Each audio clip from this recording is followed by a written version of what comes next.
Disclaimer, opini ini tidak untuk menyudutkan atau menyalahkan keyakinan lain, tetapi suatu dialektika Kristen, tujuan pendidikan dan pencerahan. Jika merasa tidak sesuai, mohon dilewati saja. Nabi Muhammad berdoa, "Ya Allah, dekatkan aku dengan Isa anak Maryam yang maha mulia." Bayangin saudara.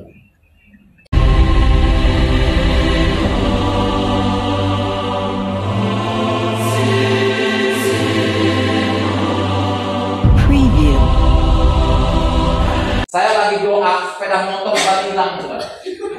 Lagi doa, sepeda motor saya hilang. Sampai anak saya, "Pak, sepeda motor Pak banyak nggak ada?" Udah, tidak pulang pakai apa nak? Saya berdoa, jahatnya luar biasa orang-orang sini. Nah, suatu ketika tahun 2013 saudara, kampung ini kekeringan sama sekali. Padahal itu bulan November, mau masuk bulan Desember. Kekeringan air sama sekali, nggak ada, kering kemarau. Tapi sumur gereja nggak kering saudara. Sumur gereja nggak kering. Tiba-tiba nih Ustaz ini tanya sama saya, "Pak, kok gereja kok nggak kekeringan air? Boleh nggak saya ambil sembahyang 1 ember aja Pak?" "Oh silakan," saya bilang. Dia ambil 1 ember saudara, dia bawa ke musola. Tiba-tiba orang musola datang ke saya. Saya takut diserbu kan. Ternyata orang musola minta air. Loh, minta air. Saya lagi dekorasi acara buat Natal. Karena Natal masih 2 minggu lagi, saya pikirkan dekorasi lah. "Pak Pendeta mau ngapain?" "Ini buat ulang tahun," saya bilang. "Ulang tahun Pak Pendeta?" Saya tulis kelahiran Yesus. "Loh kok nama Bapak Yesus?" "Ya nama saya Yosua." "Loh, Bapak mau ulang tahun?" "Iya, Natal nanti Pak." "Boleh kami datang Pak?" "Oh silakan." Saya pikir cuma satu ustadz yang datang saudara. Ternyata pas tanggal 27 Desember kami mengadakan Natal. Saya cuma hanya jemaat Tuhan, karena saya cuma 20 orang. Saya pikir yang datang satu ustadznya apa? Satu masjid datang Natal saudara. Satu masjid saudara. Ikut Natal, diumumin bahwa besok di gereja GPDI Pak Yosua ada Natal. Ayo kita satu masjid Natal gara-gara air sumur gereja nggak kering. Kenapa? Karena air sumur gereja dialirkan ke masjid dan musola. Makanya tiap tahun kami Natal terus. Dan ini ustaz-ustaz, tiap tahun kami bagikan bingkisan. Tiap tahun, kadang-kadang sejadah, kadang-kadang apa, jam dinding, kadang-kadang sarung, kadang pensi. Tiap tahun kami kasih kenangan. Ini semua ustaz-ustaz, tokoh agama. Dan ini yang paling lucu nih, yang nyambut ban motor saya. Dia ngaku, "Pak Pendeta, saya pernah ambil ban motor sepeda Bapak." Waduh, saya bilang, "Jual di mana Pak?" Terus, lagi, nah ini dia, GPDI sambut. Nah ini anaknya. Anaknya sekarang jadi main musik di gereja. Haleluya, amin. Tepuk tangan buat Tuhan saudara. Ini anaknya. Nah ini selalu dia sambutan tiap tahun, nggak boleh orang lain. Selama dia masih hidup, dia bilang, "Pak, jangan ganti orang lain untuk sambutan," katanya. Wah. Jadi tiap tahun sambutan Natal itu aja kata-katanya. Sampai apal jemaat. Kenapa? Karena nggak boleh ganti sambutan, mesti dia terus. Kata-katanya itu damai sejahtera, kita harus damai. Tuh kata-kata itu terus. Nah ini apa? Anggota FPI yang sekarang sudah jadi anak Tuhan. Haleluya, amin. Amin. Dia terima Yesus dan sekarang puji Tuhan dia lagi sekolah Alkitab, saudara. Amin. Di Panjaitan terus. Dan ini dia saya pelayanan ke Papua. Papua pada saat itu banyak orang-orang Kristen masuk Islam. Saya masuk ke kantong-kantong itu, puji Tuhan. Sekarang sudah kembali lagi Papua yang dari Kristen masuk Islam. Saya kesana puji Tuhan, banyak orang-orang Islam yang kami selamatkan kembali ke Kristen, saudara. Terus, nah ini dia ustaz-ustaz. Ini Pak Ali Sunarko, itu sudah meninggal. Saya kalau pelayanan ke pondok nggak pakai jas. Kalau saya pelayanan ke pesantren nggak pakai jas, pakai peci. Sebab kalau saya pelayanan pakai jas, pakai dasi, ditolak sama mereka. Terus, ya. Nah, ini Makata. Ini acara Natal. Natal di tempat saya. Tempat saya juga kenapa? Natal kami seperti pesta. Nih, orang Islam semua hadir sudah. Hadir Natal, orang Islam. Kebanyakan kata saya kalau Natal itu kadang-kadang 400 nasi dus mesti ada. 400. Sedangkan jemaat kami cuma 20. Tapi puji Tuhan, mereka orang Islam makan semuanya. Dulu makan prasmanan nggak mau, takut ada yang haram katanya. Kami pernah buat prasmanan supaya mereka makan, nggak ada yang mau makan. Akhirnya saya pesan di salah satu rumah mau makan Pak Haji. Makanya Pak Haji ini tiap tahun jadi langganan saya. Jadi langganan, tiap tahun saya pesan ke dia. Orang Islam pada makan gitu. Kami Natal sampai keluar terus. Ini dia. Nah ini sambutan. Kami Natal seperti ini, pakainya seperti kayak pesta. Ibu-ibunya. Kenapa? Karena tiap tahun kami Natal, saudara, itu panitianya bergantian. antara Islam dan Kristen. Haleluya, amin. Kami gabung, Islam jadi panitia, Natal Kristen pun jadi panitia. Terus, ya, nah ini kami bisa di masjid. Ini saya di masjid mengadakan seminar Islamologi, membahas siapakah Yesus itu sebenarnya. Dan puji Tuhan, disinilah terjadi pertobatan terjadi. Nah ini dia, dua ustaz ini bertobat. Haleluya, terima Yesus, saudara. Tepuk tangan buat Tuhan Yesus, saudara. Nah ini kami baptis. Ini saya baptis. Kenapa saudara gue nggak sama? Dia nggak mau apa kata? Saya kalau baptis orang itu nggak pernah kelihatan tempat umum. Kenapa? Nanti jadi bahaya buat mereka kan? Saya cari tempat inisiatif. Di bak mandi juga boleh. Saya baptis ini dia di bak mandi. Yang penting apa? Baptis selam, betul kan? Kenapa? Kalau saya baptis di kolong bak di bak luar, nanti ketahuan. Kenapa? Karena gerakan bawah tanah. Gerakan bawah tanah penginjilan yang tidak diketahui oleh mereka. Saya penginjil seperti ini. Saya baptis mereka terus. Ini dia. Terus ini saya masih di masjid pelayanan. Terus, nah ini Ustaz-ustaz yang sudah belajar Alkitab Injil. Haleluya, amin. Ustaz-ustaz yang sudah belajar Alkitab Injil. Maaf kata, saya saat ini maaf kata sudah hampir 500 Alkitab Injil saya kirim ke beberapa pesantren. Bahkan sekarang tambah lagi, saudara. Tambah lagi seperti semenjak saya masuk di YouTube, banyak orang-orang Islam yang bertobat, banyak orang Islam yang menghujat. Sekarang banyak lagi yang minta Alkitab sama saya. Dengan apa? Dengan doa, saudara. Ini ustaz-ustaz yang belajar Alkitab Injil. Saya mengadakan seperti ini apa? Ini ustaz ini kalau mereka sudah bertobat, mereka cari jiwa. Terus, ini dia ustaz-ustaz belajar Alkitab Injil. Belajar, mereka sebulan sekali kumpul di rumah saya, nginap, pulang kami ongkosin. Nah inilah dari ustaz-ustaz ini banyak jiwa-jiwa yang dimenangkan, saudara. Terus dari keluarga saya. Nah ini saya baptis juga orang Muslim. Terus udah habis ya. Nah ini seminar di masjid, saudara ya. Ini pendeta, maafkan nih salah satu pendeta gereja Betel. Ya, dia takut ikut saya sampai mau kabur, saudara. Saya bilang jangan takut ikut saya. Kalau ikut saya berani mati, saya bilang. Tapi puji Tuhan saya nggak pernah mati di masjid. Haleluya. Terus. Nah ini dia kumpulan setiap bulan saya selalu ada kumpulan para ustaz. Ini dia kami penginjilan ke pondok. Terus ada lagi. Jadi ya ustaz yang tadi ya. Ini Natal tahun lagi dari Natal sampai keluar Pasca pun begitu. Pasca juga ada Islam Kristen. Jadi pernah kita mengadakan Natal Pasca, saudara. Saya bilang sama anak sekolah minggu, Natal nanti kita buat rebus telur. Ternyata Pak ada ustaz-ustaz Natal buat telur soang, saudara.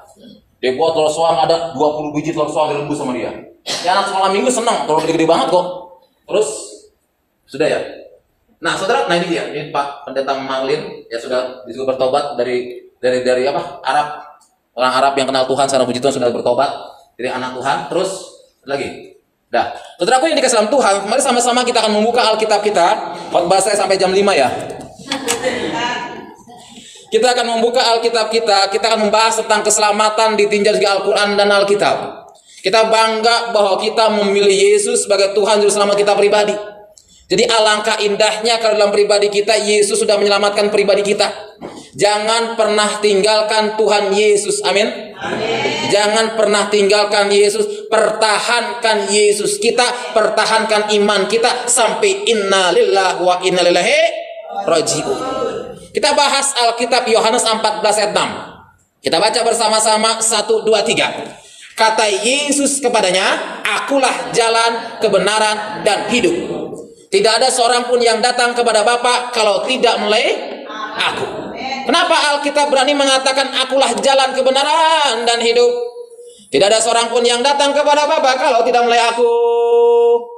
Amin. Karena pribadi dia Tuhan. Kalau dia bukan Tuhan, dia nggak mungkin mengatakan akulah jalan, kebenaran dan hidup. Keselamatan hanya ada di dalam Yesus. 43 Al-Azruf ayat 61. Saudara boleh catat 43 Al-Azruf ayat 61 dalam Al-Quran. Itu dengan tegas dikatakan 43 Al-Azruf ayat 61 dengan tegas dikatakan, dan sesungguhnya Isa itu benar-benar memberikan pengetahuan tentang hari kiamat. Karena itu janganlah kamu ragu-ragu tentang kiamat itu, dan ikutilah aku, inilah jalan yang lurus. Yang menjadi pertanyaan, kenapa harus Nabi Isa yang memberikan pengetahuan tentang hari kiamat? Sedangkan ada Nabi Nuh, ada Nabi apa? Nabi Adam. Kenapa harus Isa? Dan ada Nabi Muhammad. Kenapa harus Isa yang memberikan pengetahuan tentang hari kiamat? 19 Maryam ayat 19 dikatakan bahwa Isa adalah suci. Makanya dia dijuluki sang juru selamat Raja Damai. Haleluya, amin. Ini sudah jelas mengatakan Al-Quran 43 Al-Azrah 61, dan sesungguhnya Isa itu benar-benar memberikan pengetahuan tentang hari kiamat. Karena itu janganlah kamu ragu-ragu tentang kiamat itu, dan ikutilah aku, inilah jalan yang lurus. Mr. M aja nggak bisa menyelamatkan, saudara. Nabi Muhammad nggak bisa menyelamatkan umatnya. 48 Al-Fat ayat 2. Apa bunyinya? Agar Allah memberikan ampunan kepadamu Muhammad atas dosamu yang lalu dan yang akan datang, serta menyempurnakan nikmatnya dan menunjukimu ke jalan yang lurus. Agar Allah memberikan ampunan kepadamu Muhammad atas dosamu yang lalu dan yang akan datang, serta menyempurnakan nikmatnya dan menunjukimu ke jalan yang lurus. Muhammad aja berdosa, gimana mau menyelamatin umatnya? Makanya umatnya setiap saat berdoa buat Nabi Muhammad. Allahumma sholli ala Sayyidina Muhammad. Ya Allah, sampaikan salam sejahtera buat Nabi Muhammad. Wa ala ali Sayyidina Muhammad. Buat keluarga Nabi Muhammad. Lah buat saya mana? Sudah jelas dalam Alkitab mengatakan, sebab jika kau mengaku dengan mulutmu, dengan senap hatimu, maka engkau diselamatkan. Amin. Nggak ada pakai kata insya Allah, betul nggak? Nggak pakai kata mudah-mudahan keselamatan, pasti ada. Haleluya, amin. Nggak ada pakai kata insya Allah. Saya belum pernah mendengar ada pendeta ataupun penggembala, pulanglah dengan damai sejahtera, insya Allah diberkati. Keselamatan pasti ada di dalam Yesus Kristus, saya katakan. Saudaraku yang dikasihi Tuhan, makanya bangga dalam pribadi kita. Kalau kita menerima Yesus sejak lahir, jangan sampai kita tinggalkan Yesus, saudara. Jangan sampai kita tinggalkan Tuhan kita. Maaf kata saudara saya, kalau meninggalin Tuhan saya dulu, maaf kata, waktu istri saya sakit kanker payudara stadium 3, saudara. Dicoba luar biasa saya, saudara. Dicoba. Pada saat itu saya nggak ada dana sama sekali. Dokter bilang, Pak, ini sudah telat, besok harus dioperasi, siapkan dana 75 juta untuk biaya operasi di Elizabeth Semarang. Saya cuma bisa menangis, saya bilang sama mertua saya yang muslim, Pak, aku butuh dana 75 juta, bisa gak ngadain? Oh bisa.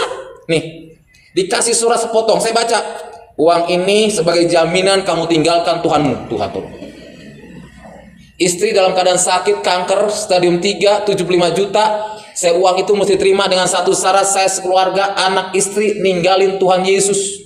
Langsung saya bilang, Pak, maaf, saya bilang, saya tidak akan gadaikan Yesus saya dengan uang 75 juta. Langsung saya ke rumah sakit kembali. Saya bilang, Mah, kalau memang Tuhan berkati kita, saya bilang, kenapa Pak? Uang itu sudah ada di tangan. Dengan satu syarat, kita bertiga, aku, kamu, dan anak meninggalkan Tuhan. Apa jawab istri? Pak, daripada aku ninggalin Tuhan, lebih baik aku menderita. Ada apa? Saya gandeng tangan istri saya, oke mah kita berdoa, kita nyanyi. Allah kuasa melakukan segala perkara, Allahku maha kuasa. Saya menangis.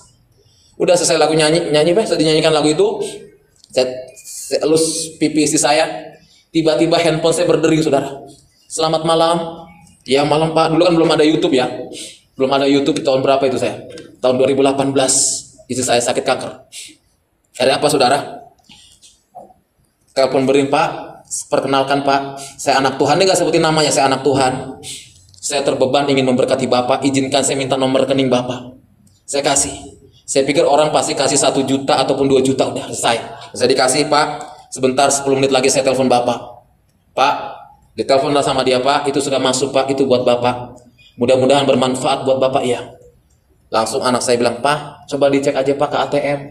Udah. Saya cek ke ATM, saudara. Saya pikir 800.000, ternyata 80 juta, saudara. Bayangin. Coba kalau saat itu saya ambil uang mertua saya 75 juta, saya gadaikan Yesus saya, apa yang terjadi? Mungkin sampai saat ini nggak terjadi mujizat, saudara. Sekarang istri saya sehat, bisa melayani Tuhan, saudara. Bayangin. Sampai sekarang orang yang kasih uang itu sampai sekarang nomor handphonenya nggak bisa dihubungin, sudah. Entah siapa saya pun nggak tahu, sudah. Saya bolak-balik SMS dia bolak-balik, saya telepon dia nggak pernah mau aktif. Saya bilang, Tuhan, saya bilang, Pak, mungkin malaikat Tuhan nolong kita. Bayangin, saudara. Saya diuji iman saya seperti itu. Tapi maaf kata saudara, ketika kita mengalami ujian, jangan pernah tinggalkan Yesus. Amin. Jangan pernah tinggalkan Yesus, saudaraku yang dikasihi Tuhan. Kenapa? Keselamatan sudah ada dalam Yesus. Yesus bukan hanya memberikan keselamatan kepada pribadi saudara, tapi berkat pun Tuhan siapkan. Amin. Berkat pun Tuhan siapkan, saudara. Dulu saya dihina sama keluarga saya dari Muslim. Alah, ngapain kamu kawin sama pendeta, makan apa? Tapi sekarang puji Tuhan, saudara. Keluarga saya dari pihak istri kalau apa-apa telepon saya, Om, aku butuh ini, Om, tolong bantu, Om. Bayangin, saudara. Sedangkan saya gaji saya pendeta 30 hari, saudara. 30 hari. Saya punya kakak ipar, saudara. Anaknya sekarang ikut saya. Dia kerja di Arab. Kalau belum 5 tahun, belum digaji, saudara. Anaknya SMP sama SMA tinggal sama saya. Nggak sama sekali, nggak pernah kirim uang. Tapi puji Tuhan, cukup aja kami, saudara. Kenapa? Karena penyertaan Tuhan dahsyat. Penyertaan Tuhan luar biasa, saudara. Ya. Makanya maaf kata keluarga saya kalau seandainya ada apa-apa, Om, aku butuh ini, Om, tolong Om jadi pendamping ya, Om. Kemarin saya nikahin ponakan saya. Nikah di Islam. Saya datang. Yang dicari saya, saudara. Dulu saya dibenci sama mereka, tapi sekarang saya dipuji oleh mereka. Haleluya, amin. Yang penting satu hal, saudara, jangan kau pernah tinggalkan Yesus. Karena keselamatan sudah ada di dalam pribadi engkau. Tuhan sudah memberikan keselamatan yang kekal. Saudaraku yang dikasihi Tuhan, kenapa? Karena keselamatan hanya ada satu di dalam Yesus. Dalam hadis Sahih Bukhari Muslim dikatakan, hei orang-orang yang beriman, kamu tidak dipandang beragama kalau kamu tidak beriman kepada Isa alaihissalam. Dalam hadis Bukhari Muslim dikatakan, kalau kamu tidak beriman kepada Isa alaihissalam, maka kamu tidak dipandang beragama. Nanti di yaumil kiamat yang akan jadi hakim adalah Isa al-Masih. Dalam hadis Sahih Bukhari Muslim 127, Nabi Muhammad berdoa, ya Allah, dekatkan aku dengan Isa anak Maryam yang maha mulia. Bayangin, saudara. Nabi Muhammad, ya Allah, dekatkan aku dengan Isa anak Maryam yang maha mulia. Makanya kita bersyukur kepada Tuhan, saudara. Tuhan sudah menyelamatkan pribadi saudara. Apapun yang terjadi, kesulitan apapun yang sedang kita hadapi saat ini, jangan sampai tinggalkan Yesus, jangan sampai gadaikan Yesus, saudara. Tetap pertahankan imanmu, tetap pertahankan Yesusmu. Sampai akhir hayat, sampai innalillah, aku tetap cinta Yesus.